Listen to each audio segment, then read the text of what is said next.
What's going on, guys? Welcome back to the channel. Today we're going to go through 10 things they don't tell you about Royal Marines training.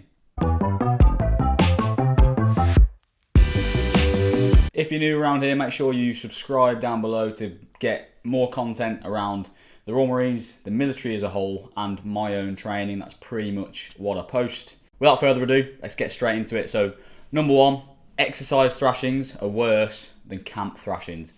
What do I mean by that then? So, when you're on exercise, you might get thrashed, and when you're on the camp, you'll get thrashed as well. The exercise ones are always worse than the camp ones, just because essentially the training team are away from prying eyes. Okay, they're away from the hierarchy, the HQ building. So the HQ building's in the middle of CTC. That looks down on the blocks that you're staying in, where you'll get thrashed around.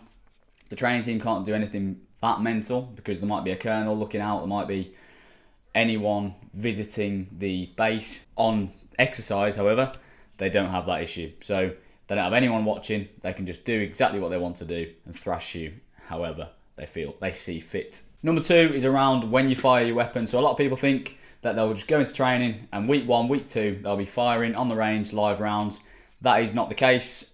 You actually wait until week 9, 10, 11 until your first range package where you actually fire live rounds. For the first 9 weeks, your down the weapon stance is a purpose-built lecture room essentially that's outside to go through safety, weapons handling, positioning, the marksmanship principles, all these kind of things, so they can fam you up and get you where you need to be before you handle live rounds on a range. So you don't just go Johnny Rambo straight in there and start firing live rounds on the range. You wait at least probably 3 months until you actually get to fire weapons. Number 3, the use of false summits. Again, what do I mean by that? So in training, the training team will play mind games with you often. So they'll say you're going to finish this exercise on X date. So you might finish on the Thursday night.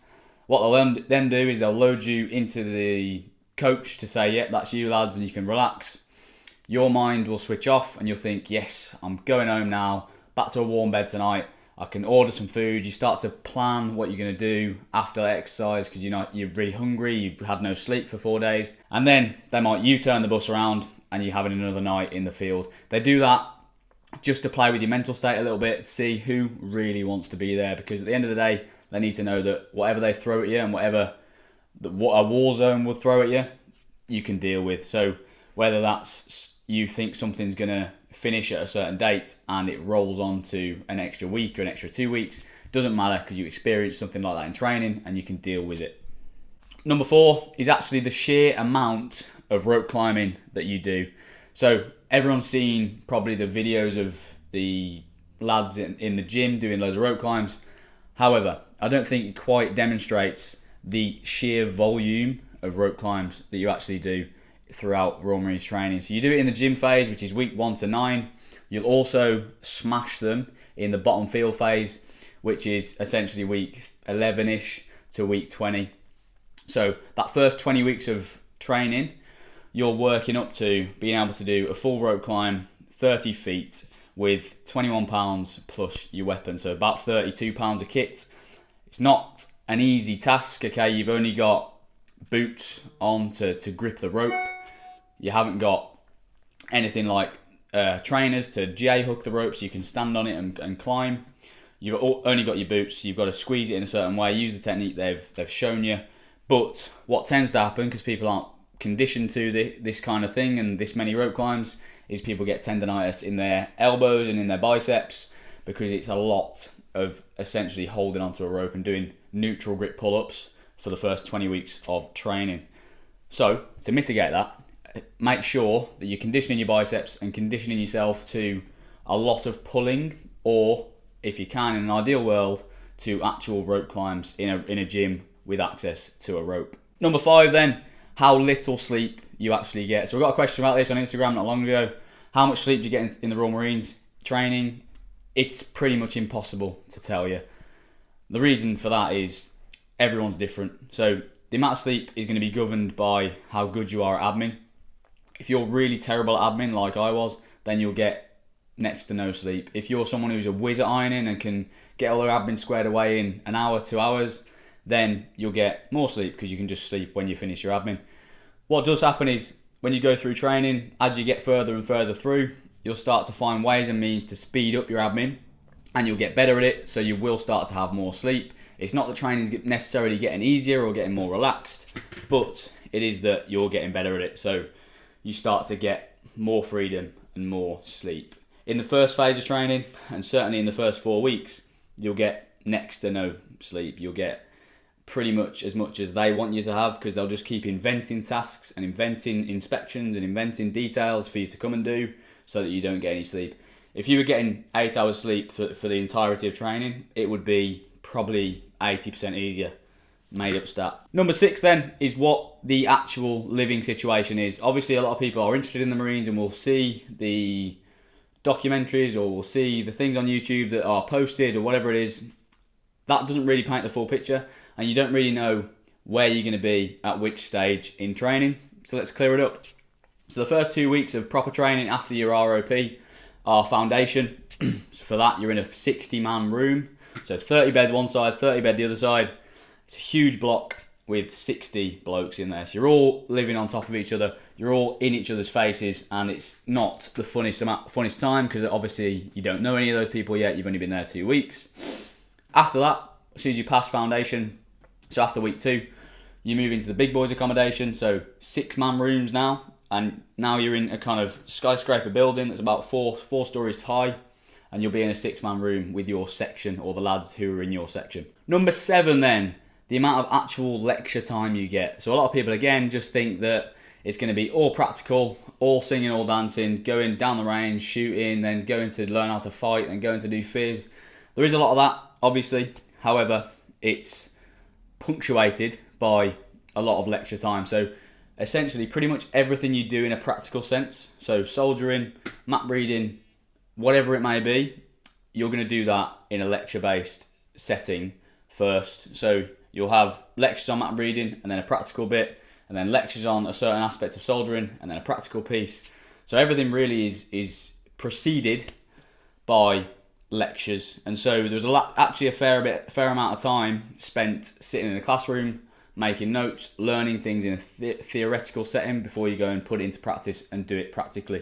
Number 8, a positive one to finish these off. So how rewarding it is when you actually pass out. So no one can really contextualize this or actually represent it in a video or on YouTube, whatever it is. You can see people's reactions, but until you actually get to that point and have put in the necessary work, so the years of training beforehand, the obsession around getting into the Marines, and then the 8 months that follow that of intensive training at Lympstone, all to get this one hat on your head that's a green beret, that's coveted, that only kind of 0.1% of people, as the saying used to go, have achieved. It's a super special feeling, and that's essentially what you're working up to that entire time. But again, I can't really represent how special that'll feel for you when you go through, because each to their own, and everyone goes through their own little set of challenges to get them to where they need to be and get them to that day. So everyone's experience will be a little bit different, but again, it's a super special occasion when you get that. Number 9 then, around education, so we're changing tacks a little bit. So if you haven't got your basic education, so your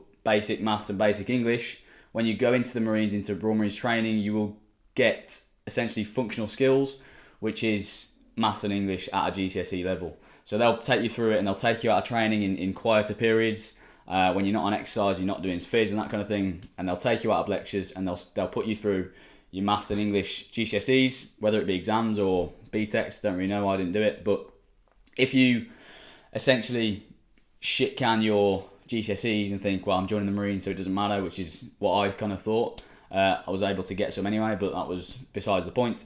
So if you don't get any GCSEs, then they'll put you through them anyway. So it's probably worth, if you're 15, 16 years old now, trying hard anyway and getting them out of the way so that you don't have to focus on another thing when you get into Royal Marines training, which is clearly a lot to deal with anyway. So we don't need extra things to deal with. Okay, then final one, number 10, is they'll always find a way to punish you. So you might think that you've got away scot-free. You might think that I'm so fit now, physically fit.